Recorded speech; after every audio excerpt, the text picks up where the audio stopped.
লক্ষ রোহিঙ্গা মুসলমান, তোমাদের কি হয়ে গেল? হে মরদের দলেরা, ফাড়ার দলেরা, তোমাদের কি হয়ে গেল? অস্ত্র হাতে তুলে নিচ্ছ না? ওই মং বুদ্ধরা যদি একটা গুলি করে, আমরা ওদেরকে পাল্টা 5টা গুলি করবো ইনশাআল্লাহ। এটা যদি না বলতে পারো, ওই হিন্দুত্ববাদী ভারত আমাদেরকে গুলি করবে, আমরাও ওদেরকে গুলি করব। আরে আমরা তো মরলে শহীদ, আর ওরা তো মরলে জাহান্নামে যাবে। যারা মরলে শহীদ, এরা আবার ভয় পায় কেন? যাদের আখেরাত আছে তারা ভয় পাবে? এদের তো কোনো আখেরাত নেই, এরা তো যাবে জাহান্নামে। অতএব মুসলমানদের কনসেপ্ট ক্লিয়ার থাকা চাই।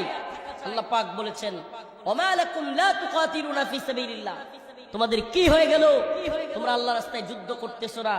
ওয়াল মুস্তালাফিনা মিনার রিজাল ওয়ান নিসা, এই ছোট্ট ছোট্ট শিশুরা ফিলিস্তিন থেকে চিৎকার করে বলতেছে, রব্বানা